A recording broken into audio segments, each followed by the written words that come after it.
Intro's too short, Jonathan. Does me every single time.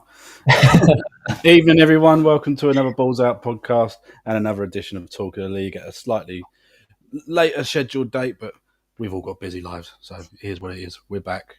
Another great weekend of Premier League football. Obviously, we're going to talk about that horrendous red card decision at the Arsenal game. Hence why I reached out to our resident Arsenal fan, Will. Will, how you doing, sir? You good? Oh, put yourself off mute first, bud. Yeah, not doing too bad. Just about calmed down after the weekend, but yeah, no, doing all good.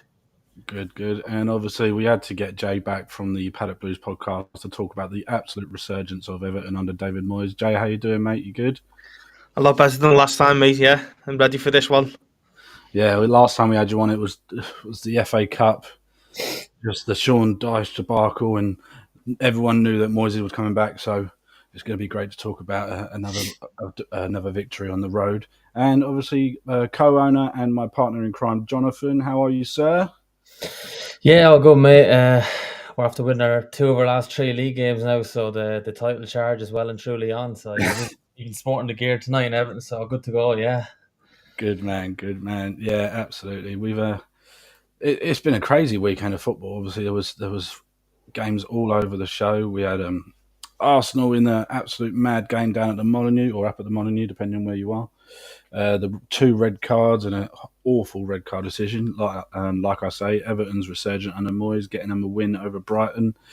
Away from home as well, and United beating Fulham in an absolute bore game. Really dull, really boring, average at best. Really not the greatest game to end a Premier League weekend on. But there we are. That's what United fans expect. And Lisandro Martinez isn't backing down from Adama Traore. That's good enough for me. But as the title suggests, we'll start with Arsenal. And Will, I'm going to throw it straight to you, mate. What was you expecting from the game prior? And was it what you expected afterwards? To be honest, before the game, I was expecting kind of a comfortable enough win. To be honest, I know Wolves haven't been playing the best, like down in a relegation battle. Again, it's never going to be fully easy when you go away to Molineux, but I was still expecting to get probably one goal and then just continue keeping up the charge and then getting a couple more. But then once the red card happens, it just totally flips the switch, and then you're just praying to God that you can hold out, get a win or snatch a win or even just take a draw there. But whenever it happened, I was like, nah, game's done. I really did not have much confidence from the amount of times we've had red cards this season that we were going to be able to dig in and do it again to even get a draw. Yeah, it was an interesting game. I watched the highlights and it was very cagey. Wolves actually had the most of the possession of the game, but let's just throw straight to that red card, Jonathan. Have you seen it? And what are your thoughts on it? Because as far as I can work out, every single person I've spoke to has said absolute clear, ridiculous red card for Lewis Skelly. Oh, you on mute? Or are you cut out? Sorry, man, I was on mute there. Yeah, right. it's getting to the point of ridiculousness now. Literally every bit of physicality is leaving the game. You look and think of players like Vinnie Jones and Roy Keane, and their Premier League careers would have been literally over before they began. Nowadays, it's crazy. Look, he kicked out cynically. He raised his foot, but in no way is that ever a red card. It's a yellow card at most. It's a little bit cynical, a little bit naughty. He knew what he was doing, but my God, it's not. It's not a red card, and if we're going to be giving red cards for that every week, you're talking about matches ending with maybe 19, 20 players. Like it's just crazy, and we're just not talking about football anymore. It's just all about referees. It's about Michael Oliver. It's about VAR. It's just, you get so much more joy watching the championship now because even if a decision is wrong, it's wrong, honestly. We're not looking back at decisions that are still wrong, even with VAR intervening. And I think that's the most annoying thing. The decisions always pissed fans off that went against them, but generally it came around and kind of balanced itself out organically. But nowadays you're looking at decisions that are just been made incorrectly after 5-minute reviews and referees and analysts, everyone looking at it. So the game is just dying a death. It's not as exciting as what it was, and it's getting worse. And we've talked about on previous shows about VAR and its addition to the game. If it's not making the game any better, then what's the point in having it? So I just think the whole thing needs to be scrapped. And a revolution of the referees in England is certainly needed, because I don't know how Michael Oliver is continuously getting away with these decisions and no punishment or no consequences for what's going on. I'm not saying he's making these decisions on purpose or there's some sort of weird agenda behind it, but there's something not right there, and there needs to be consequences for these actions. I know he got some awful personal abuse afterwards, which isn't right either, but there has to be some consequences. Well, these referees can't be just meant to be infallible. They're making mistakes, and it needs to be owned, and fans need to be met halfway. Yeah, absolutely. And Jay, what are your thoughts on the standard of officiating this season? I think it's been pretty abysmal across the board for everyone. As far as I can work out, there isn't an agenda, like Jonathan says, against any certain club. It just seems like across the board, officiating is at its all-time low. Yeah, I think it's been low for years, though. You can't really pinpoint to the referee and go, he's the best. You look at Howard Webb, and if he's the best that we've come up with, that doesn't say a lot. Michael Oliver's apparently, I've seen Jamie Redknapp say he's the best referee in the Premier League. Well, that should be a statement on its own. If Michael Oliver's the best referee in the Premier League, that should be a frightening statement to be like, what bad? The red card's a disgrace. I think VAR, it was meant to, people were saying, why didn't he go to VAR and turn it into a yellow? If VAR is worse, it makes it look worse because he slow it down and see his on his ankle. So he's made that mistake himself. Simple as that. He's been rash, he's panicked, and thought he's seen something that wasn't there. His foot was high and above the ankle. There was no malice in it. There was no trying to hurt him. He was just trying to pick him up. He was literally just trying to stop the counter attack, and the yellow card, and that's it. But the officiating's terrible. I remember the Rodri one against us at the handball, where he literally sticks his arm out and then tells the referee where it hit him and points to his arm, and he still doesn't give it. And it's like, well, he's just told you that it's him on the arm, and you still didn't give it. And you can go back as far as them days. It was just, it kills the game, as Jonathan's saying. It's stopping football being what it should be, just entertainment. They're all just about themselves, and it's got to stop. Yeah, I couldn't agree more. The standard of officiating just doesn't seem to be getting any better whatsoever. It just seems we're always having this argument: do we want VAR? The general consensus, as I could work out, is nobody really wants it. They're trying to make it fit and trying to make it work, but for me, it's not happening. On the game itself, Will, obviously, for the majority of it, I mean, I've got some of the stats here. Wolves had the majority of the possession. They had more shots on target, better touches, better passes, tackles, clearances. The only stat really that Arsenal won is the amount of corners. So is it a worry at this point of the season when you're sort of, I mean, what are you? You're 6 points off Liverpool. They've got a game in hand. Are you still in a position where you think Arsenal are in the title race, or are you just sort of like, it is what it is, Liverpool may run away with this?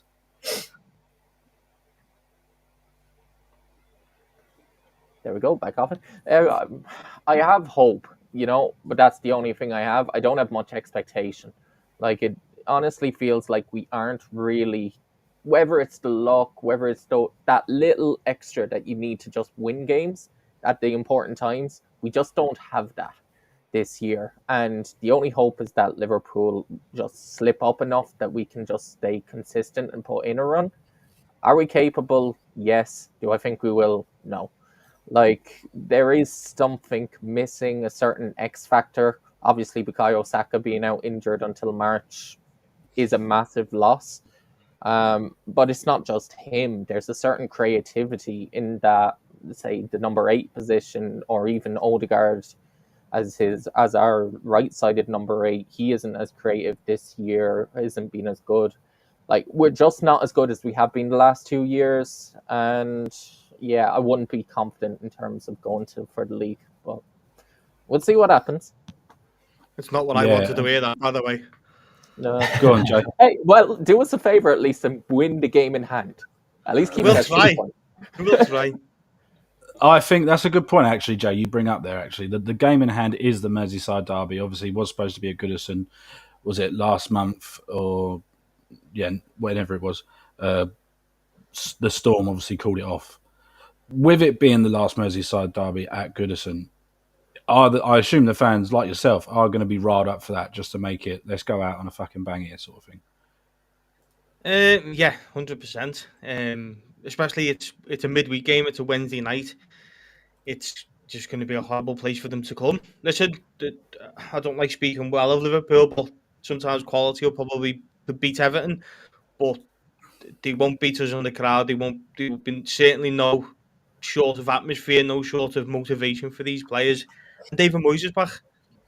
David Moyes will want to do what he probably didn't do enough as the Everton manager and beat Liverpool at Goodison Park. So that's another incentive for him. Hopefully, have a couple more players to talk about as well. And you don't let these beat you in the last ever game at Goodison Park. That's all his team talk has to be. Do not let these beat you in the last game at Goodison Park, and then we'll do the rest. Yeah, absolutely. I was watching the end of the Sir Alex documentary, Jonathan, last night, and obviously David Moyes pops up right at the end, obviously talking about when he got the job at United.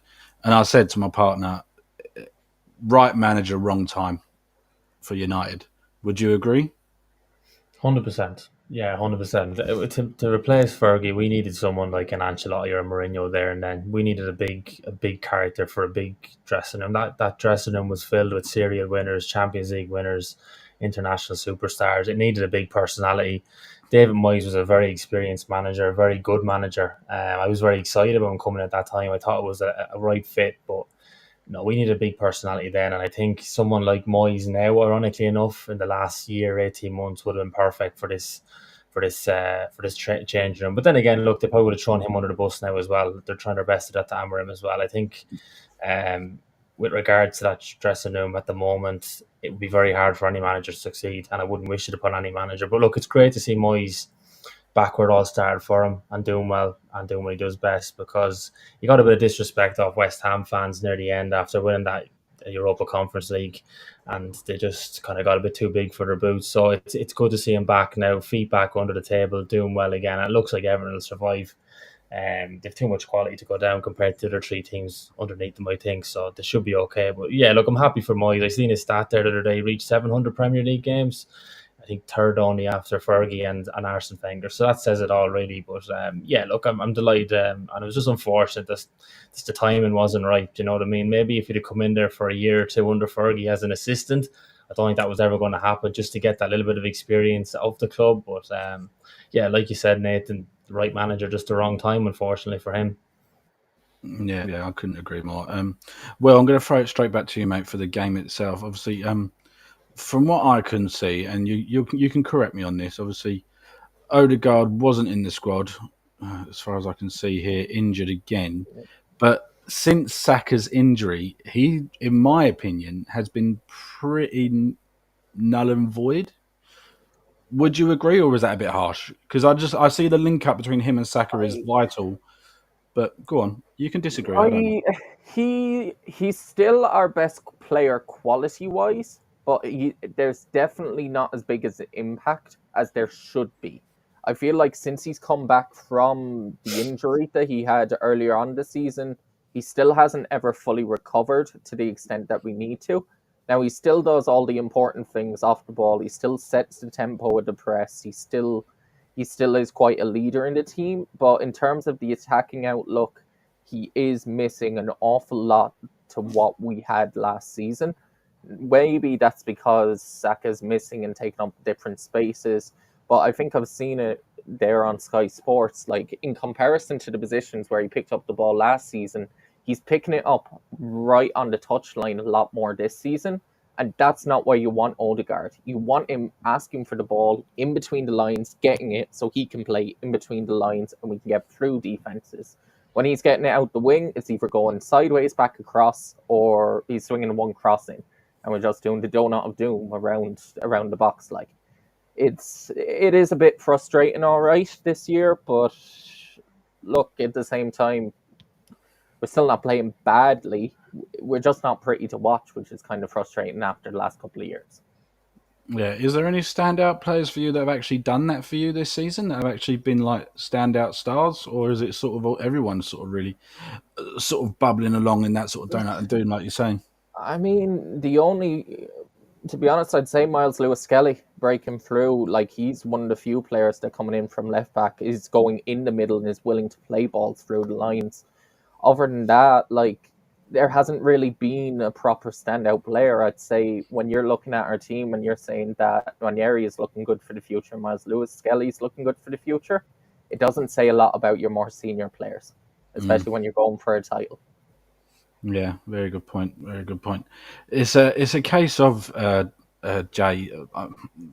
The whole league, it seems to be screaming for a striker. Every team seems to be wanting an out-and-out goal scorer. They're just not around, not for the prices that teams are willing to pay, and especially with PSR breathing down everybody's necks. It just seems impossible to get out-and-out strikers at the minute. Yeah. Go on, Jay. Yeah, sorry. Yeah, we've just lost ours. Donovan Calvert-Lewin off. He's not. I think he's got a third grade bone hamstring, which is unfortunate, really unfortunate. So we're desperate for one. We were desperate for one before he even got injured. Arsenal desperate for one. United probably need one. Everyone wants a striker. No one's ever going to turn down a striker. That'll score you goals.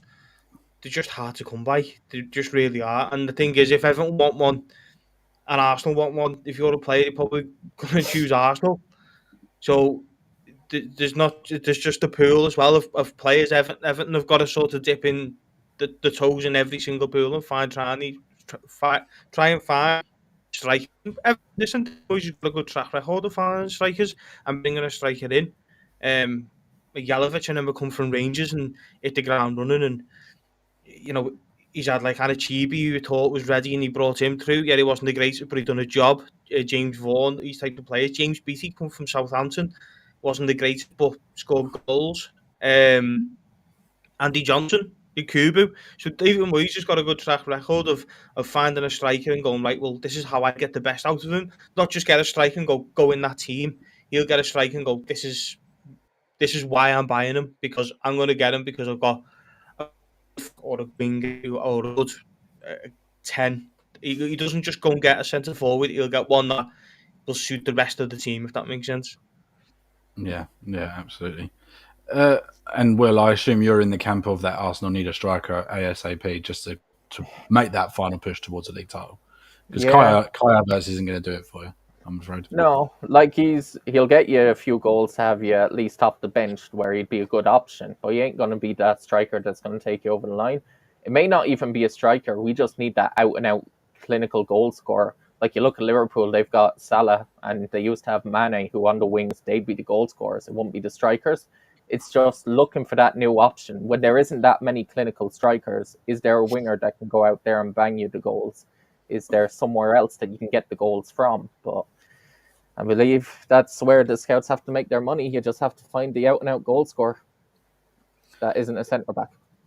And it seems, Jonathan, that we're all screaming for an Ivan Toney type. So it's amazing to me that not enough teams in the summer went for an Ivan Toney type, as in Ivan Toney, before he made that move to Saudi. Yeah, well, you mentioned it yourself a few minutes ago, it's the PSR issues, and then you look at the cost that Brentford were looking for any Premier League teams. I think he went about 25-30 million in the end to Saudi Arabia in the end, but I think the Premier League price was probably closer to 50 million because it was a direct rival to Brentford. So you've got PSR issues. Tony's a good striker, but I still wouldn't have him as someone who's going to solve Arsenal's title-winning striking drought. That's not in my opinion anyway. I think the biggest problem with the striker market is that the nature of coaching over the last 10 years has actually coached the number 9s out of the game. And it's ironic that managers like Arteta are crying out for number 9 now when they would have learned from the likes of Guardiola and played with that false 9. They brought in Havertz to kind of play that role, and now they're actually crying out for the opposite sort of player. So it could take a few more years for that trend to reverse itself, and you might see an absolute bucket load of number 9s here in 5 years' time, when you could count any amount of them there that are top class strikers in the Premier League and in Europe. So I think football just goes in that cycle. It has to develop and it has to evolve and change, and that's what makes it exciting. So ironically enough, like Hoyland at Man United is struggling a lot at the moment for us. But I actually think he'd do a really good job for Arsenal, the way they create chances, and there's just more space there for him. I think at United we're actually choking him and we're strangling him at the minute. We're just playing too much with his back to goal. I actually think he'd do a really good job at Arsenal, ironically enough, because when he gets a chance, he's actually quite a good finisher. But it's just he's just getting suffocated at the moment. But yeah, they definitely need a number 9, and I've been really disappointed with Arsenal overall this year, because I tipped them for the league, and I really thought they would get over the line this year, especially when City seem to be dropping off. But they just seem to just lack something, and they've just completely changed their game plan. Like they played some lovely football the last few years under Arteta, and were very unlucky last season. And then this year just seemed to have torn up the blueprint and started, that more kind of, and I'm not exaggerating, a bit, a Stoke City style of play where they're relying on set pieces to score goals, which is completely against the Arsenal philosophy. So, yeah, it's a strange one, and I don't really think there's a number 9 out there at the moment that's going to be available in January that's going to get them over the line. What do you reckon, Will? Do you want Rasmus Højlund on loan to the end of the season?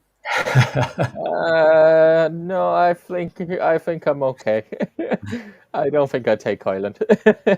Yeah, no, don't blame you. Yeah, we'll get on to Højlund and United game later on, but let's go straight to the Amex and Brighton 0, Everton 1. Another win on the road. Let's have a look at your form so far. 2-2. Spurs obviously 3-2 at home, 1-0 away at Brighton. And like we've already said, Jay, it's a resurgence under Moyes. He's gotten you to a point where you knew he would to stabilise things and just win games to get you out of a difficult situation. Yeah, it was unfortunate with the Aston Villa game. I think it come a little bit too soon for him. We'd only been in the door 48 hours.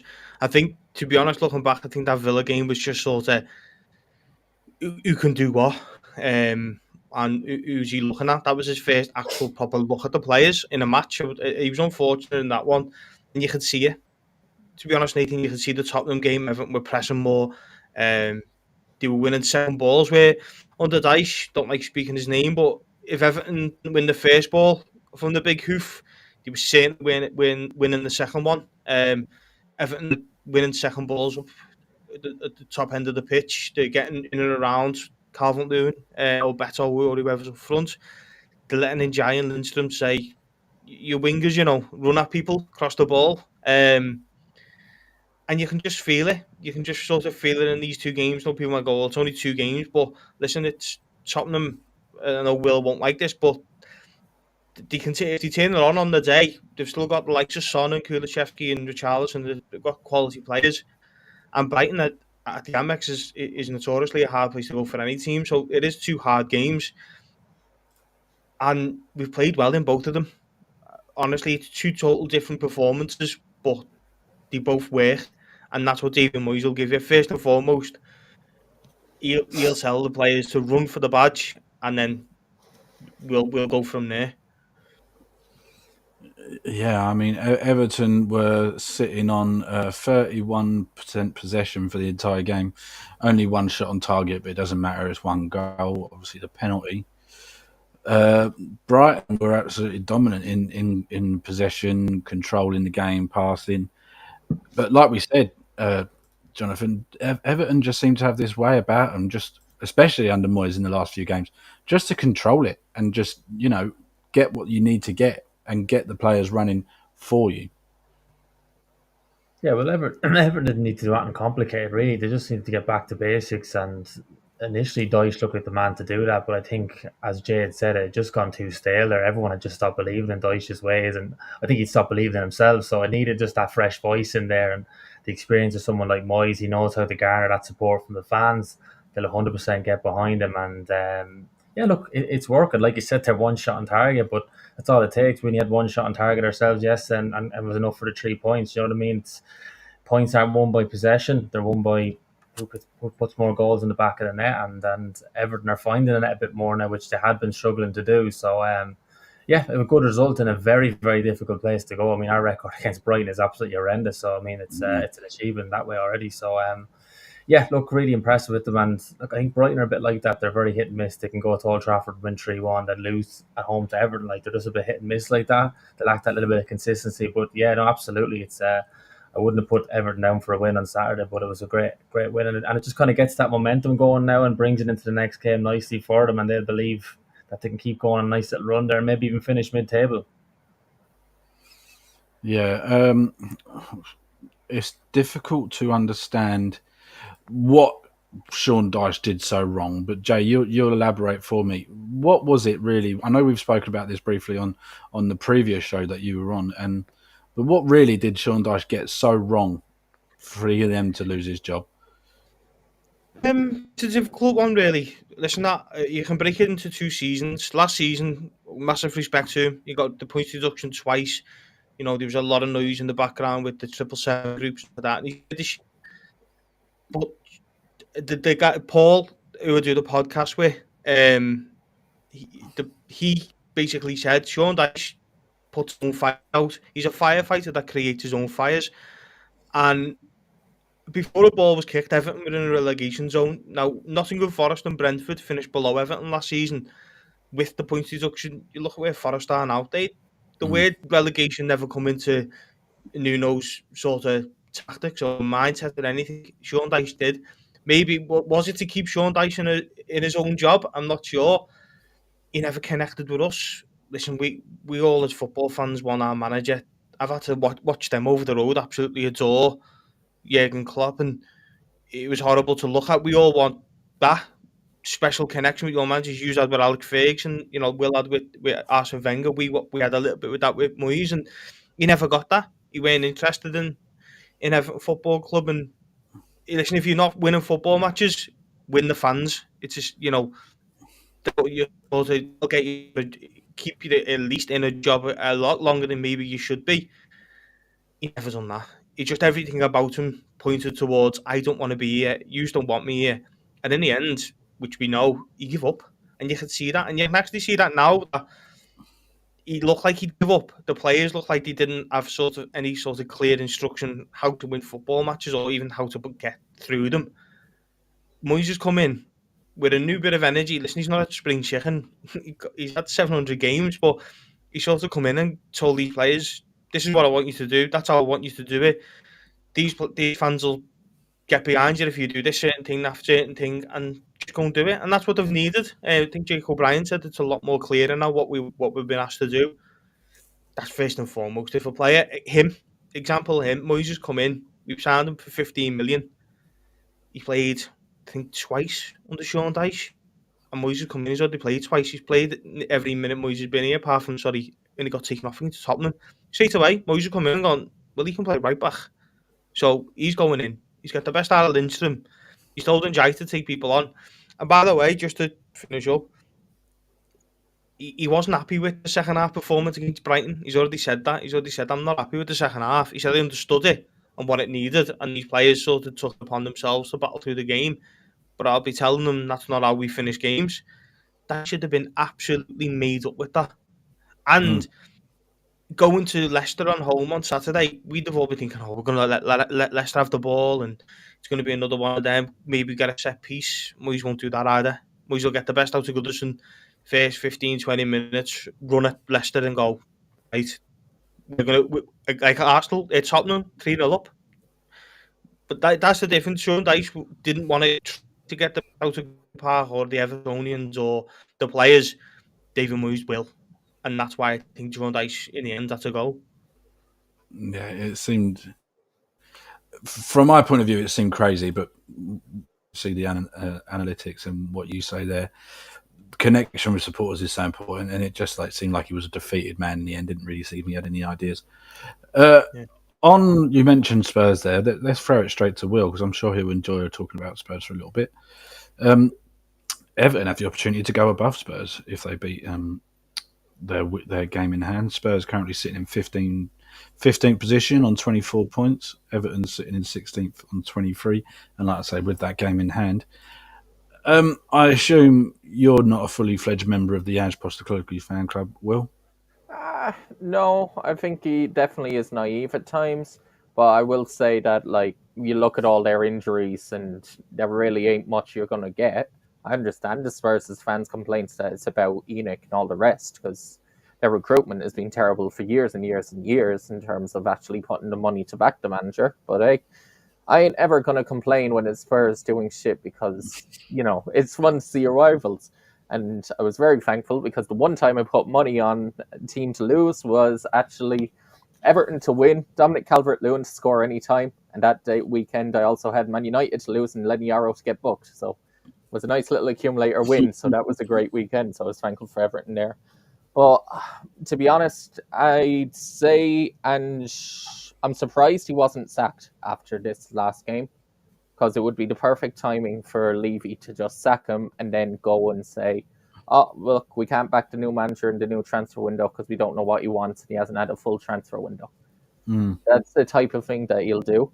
And look, they're just a poorly run club that have a fancy stadium, don't have really many history, and they're in for a really poor season and a really tough struggle, because you look at their games, they're going away to Brentford next. They'll probably lose that. It's hard to see a game where they're going to go and just win the game easily, except for maybe Ipswich. Yeah, Spurs 1 point in their last 5. Leicester, obviously, that was their first 3 points in 5. Jonathan, I mean, obviously, as United fans, we're delighted for Rude. Obviously, he's had a difficult run of it, but to get a win like that away at Spurs it's brilliant. Yeah, really happy for him. He did a good job when he came in after Ten Hag and steadied the ship with us as well. So, yeah, delighted. I'd love to see them stay up if possible. I think it's going to be a struggle for them, but it would be nice to see them stay up for his sake. I don't really care about Leicester, but it would be nice for his sake. But yeah, and I wasn't really surprised with the result, to be honest, because Spurs have just been that bad. They've been absolutely diabolical all season, and it's unusual, really, because I know Will mentioned the injuries. They're having a lot of injuries, but even sort of enough quality on the field that they should be playing better and picking up a few more points. They're not going to be hitting the heights that they did last season and possibly challenging for top 4 with that many injuries, but they should be doing better than what they're doing against the opposition that they're playing. They're not going to win every game, but they should be winning more matches than what they are. And yeah, I think I mentioned on the previous show, I'm all for a manager having a philosophy and sticking to it, but you do need a plan B. And when things are going really bad, you need a plan B. Even a few weeks ago when it was going really bad for us under Amorim and we couldn't score a goal and it looked really, really bleak, I was like, I appreciate him coming and trying to play as 3-4-2 or 3-5-2, but you've got to adapt. You've got to stay in the Premier League first and foremost. And I didn't realize how close Spurs were to the drop until I watched Match of the Day last night, that they were only 8 points above it. I thought they were actually further ahead of us. So it's crazy how much they've fallen from last year, when after 6 games they were considered title favourites. So it was it's been a monumental drop off from them. I don't really care. As a United fan, I have no real love or loathing for Spurs, but I don't really like Ange. I think he's very arrogant for how little he's achieved at the club. Very bristly. He's just not, just own it. No manager likes to be losing games or not getting results, but just be honest. I think the fans appreciate that more. We've certainly appreciated that more. I mean, as Man United fans, we've watched shite for years now, but it's refreshing to hear Amorim coming in and literally acknowledging that. You're not patronising fans. Just be honest. And you can see him. He's clashing with fans now after matches and everything. So, like Will, I'm shocked he didn't get the bullet this week. I don't really know what they're waiting for, because this really is rock bottom as far as it goes. I can't see him last until the end of the season, the way things are going at the minute. No, I'm with you, Jonathan. I'm not a fully fledged member. Like everyone seems to be a fan of Ange Postecoglou. I think the man's arrogant. I think he's rude. His attitude in press conferences, he at first seemed like a breath of fresh air, but then when you're still losing games, and like you say, they're currently, they're sat in 23rd, 15th. So, and to come out with just ridiculous, arrogant answers to people's questions. Interviewers will start, "Oh, what are your thoughts on yet another defeat?" And he goes, "Oh, that's a great way to start an interview." Well, it's fucking true, because you're shit at the minute. So don't act like you've won like the treble your previous year. You've done fuck all at top Spurs. Whether it's Spurs and their ownership model is appalling, it could well be. But the fact of the matter is, you can't always. I agree with the fact that they have got a lot of injuries, and when those injuries start to recover, there's a lot more quality. But then you look at people like Bournemouth this weekend have just smashed Forest 5-0 and only got 12 of their regular first team players actually fit. So they've got a bench full of youngsters and academies, and they're smashing it. Beating the Newcastle away from home, smashed North Forest at home, and they're loving it. So for me, it's very difficult for anyone or understand to really say, "Oh yeah, Ange will come good." There's no evidence of that. And it's the one thing that you would actually pay attention to is yes, he has this style of football, but when things aren't going well, the one thing you do is you keep a clean sheet and you defend for your life. That way you go and get results. You look at United, Amarim, he's kept the odd clean sheet, you've won the games. You look at Everton there. Yes, they didn't have much of the ball. They got lots of chances against them. What did they do? They won 1-0 against Brighton. You have a manager like Ange, yes, he's got his philosophy, great. But when there's no confidence in that team and you're going out and attacking, you're just going to concede, and get more demoralised at the back. Yeah, couldn't agree more, absolutely. And like you say, Jake, your next game at home against Leicester, it makes it more interesting now. Both of you down the bottom of the table there, scrapping it out. How do you see that game going? It's a massive game. I think if Everton to come up, you can sort of start looking upwards towards the likes of Manchester United and Brentford and leapfrog Tottenham and stuff. I think that's what he's already sort of done. Moyes, and they'll keep talking about Moyes, but he's brought a little thing in where we're not looking at down, we're looking sort of who can we catch, which hasn't been the case for all. But it's massive. We've listen. I watched the Leicester Tottenham game. We've just bought Tottenham there. If anyone wants to play Tottenham, anyone wants to win now, you play Tottenham. Don't take anything away from Leicester, because I wouldn't like anyone to take anything away from us. You've still got to beat them. But I think Everton will be a total different ball game to Tottenham away for Leicester City. A total different ball. We're on the crest of a wave, and they're under the wave. So I think he's got his work cut out for him, really. But it's a football match. I don't like making predictions, but Goodison will be rocking. A lot of people cannot wait to get inside Goodison Park, and that hasn't happened for a while. Once you can get that place going, you could be 1-0 up straight away. Yeah, I mean, I think for me personally, I like Everton as a football club, so I would like to see them stay in the Premier League, and it looks to me like they're going to do just that. Let's move on to. We'll quickly touch on the United game, Jonathan. Like I said at the start, a bit of a nil, could have been 0-0, and nobody would have really been surprised. Really boring first half, and the second half wasn't much better. Stats point of view, really poor. Pretty much 50% possession. Nothing really in it at all for both sides. What did you make of the game overall?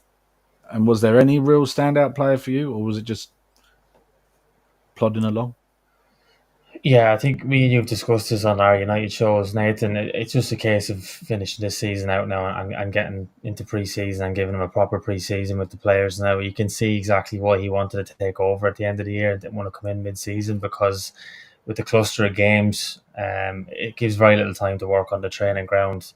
The players he has there really look like they're struggling with the system. Some are adapting better than others, but it just looks like a struggle. There's very little positive or long-term direction you can look at there and be positive about. They're just kind of very stagnating. It's not much better than it was under Ten Hag. There's a little bit more positivity because you know that Amarim has a long-term plan there, and as I mentioned a minute ago, he's a lot more honest. He realises where the club is at. He's not naive, and he's not spouting lies to the fans, which is refreshing for us. And you know the club is going to back him now. They have to, they can't afford to sack another manager, both financially or any other way. So, look, it's just a case of getting results. I would have taken a 0-0 draw yesterday just to get a point. So to get the win was even better. Fulham probably just deserved to win it, really, on the margins of play. They had better chances. We had one shot on target, and it was a deflection that looped over the keeper's head. But look, the season we've had, you'll take it. You'll take the 3 points. No one really stood out for me. Martinez probably had his best game in a long time, scoring the goal. Need a bit of bite with him, but there wasn't a whole lot of standout players really on the field. Even Ahmad, who's been our best player recently, was very quiet.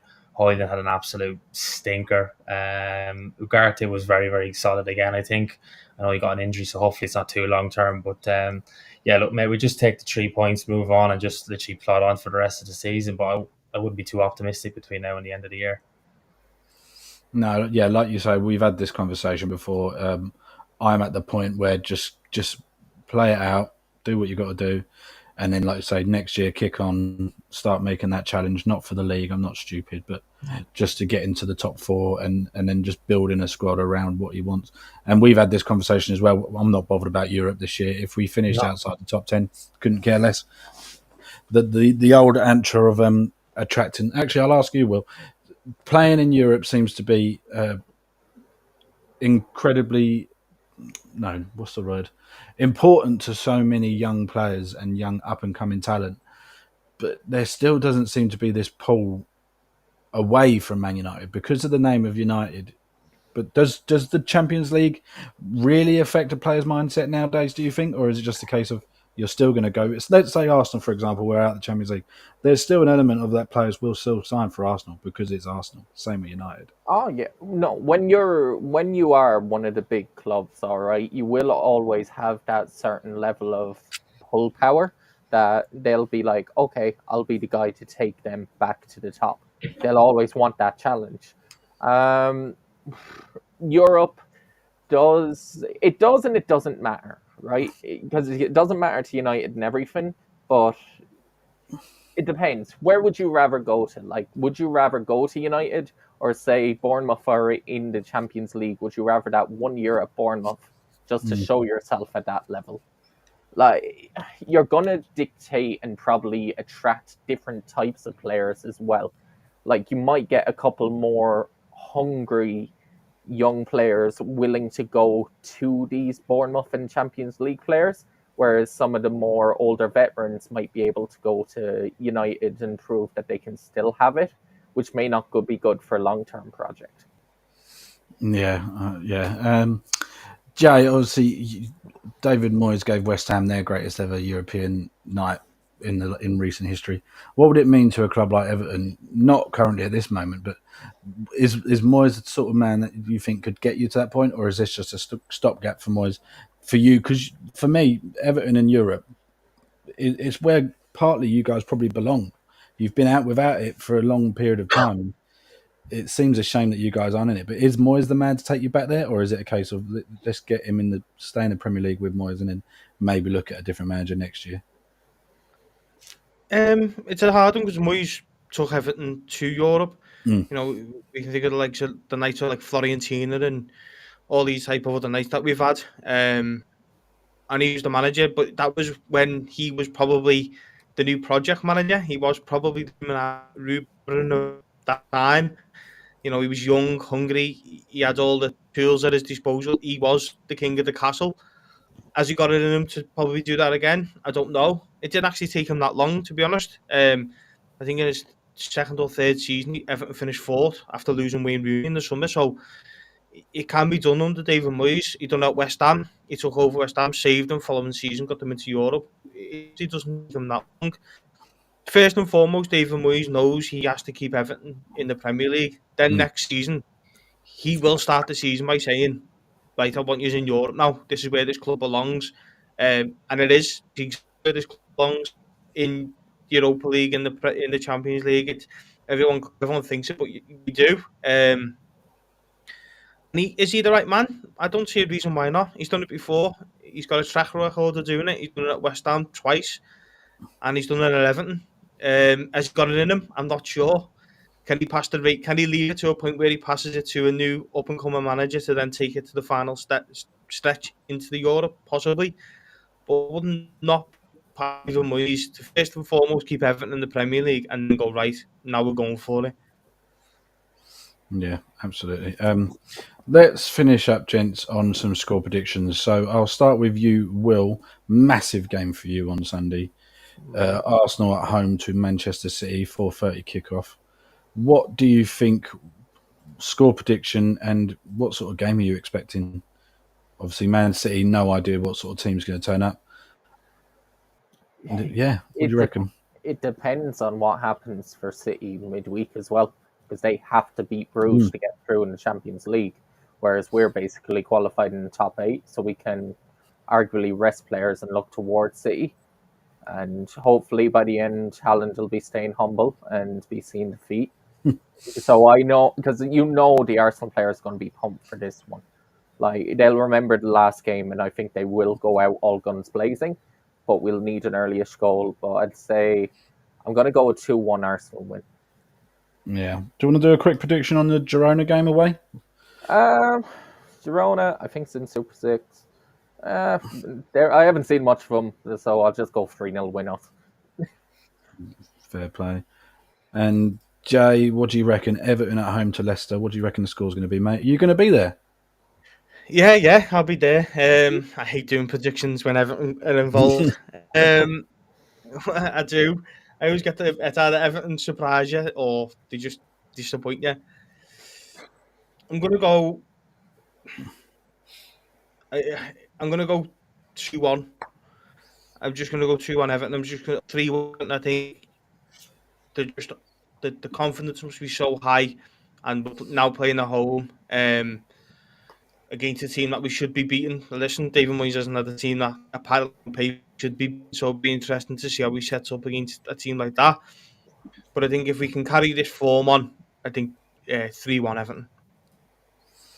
3-1 Everton. Yeah, very nice. And Jonathan, who have we got in the week? That's a good point. Crystal Palace at home. And Oh yeah, Crystal Palace in the Premier League. Are we playing this week? Oh yeah, we got FCSB. Who's that? Yeah, they're I think into the former Steaua Bucharest team. It's in Romania. So yeah, Right. Okay. yes. So yeah, what's your prediction for that game, and then the Palace game? Obviously, Palace not an easy place to go. Is it at home? It is at home. It's at Go home, on. yeah.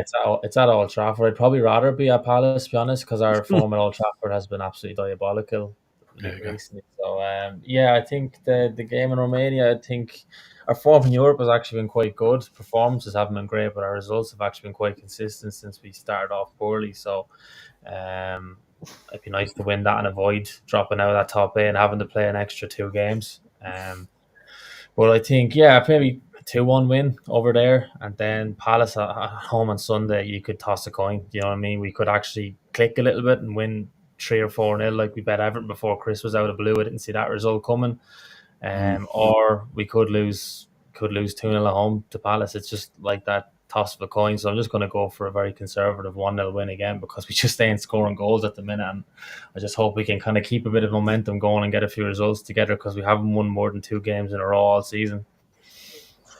Very quickly before we go, gents, it would be remiss of me, Jonathan, not to ask you, because we have got a Red Devils Roundup show tomorrow night, but I'm going to ask you on here first. Obviously, Amarim after the game made comments about, well, the reporter asked him about Marcus Rashford. Are we going to see him back in a United shirt? And it all came down to Ruben's answer. What do you make of that? Obviously, the answer, him saying, I would rather put our goalkeeping on the bench than Rashford at the moment due to lack of training. Yeah, what do you think? Yeah, look, I made a point a few weeks ago with Rashford on the show saying I agreed with the way he towed the line with him, and there was obviously a lot of off-field issues there. He hasn't just come in and decided to hate Marcus Rashford, picked on him as the highest paid player and just tossed him aside. There's obviously a lot of issues going on behind the scenes, and I do appreciate the hard line, and you've got to make a stand as a manager to get control of a dressing room.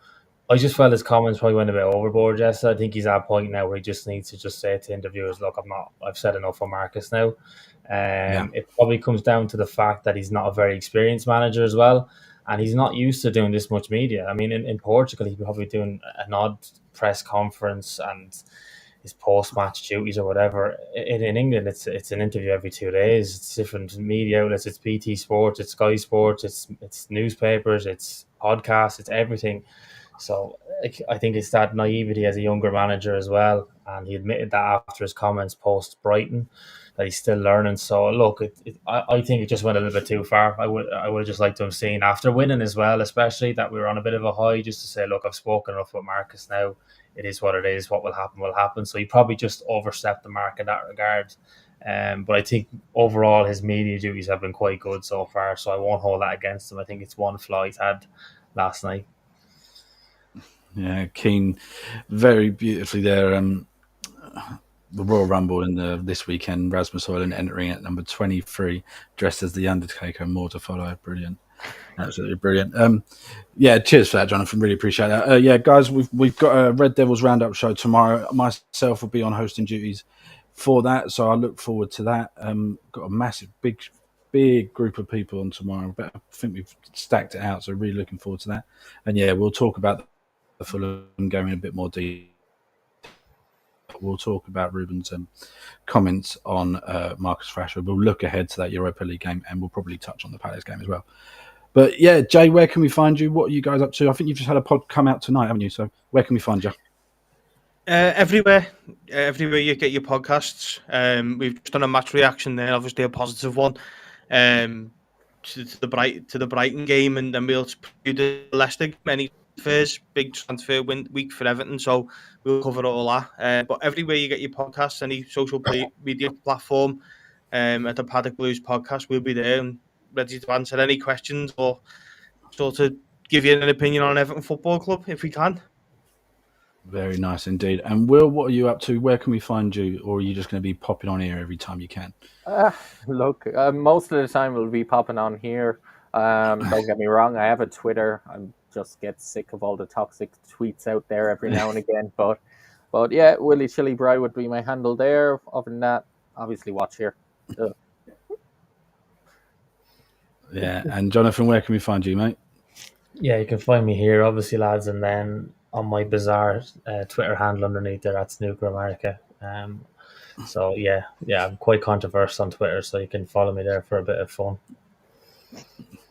Yeah, check out his Twitter account. It does sometimes batter the eyelid, and it is sometimes really enjoyable to see. But yeah, you can find me at Nate Dales on Twitter, and you can find me here most weeks at the Balls Out Pod. I hope you guys have enjoyed it, and we will see you guys very soon for another show. Thank you very much.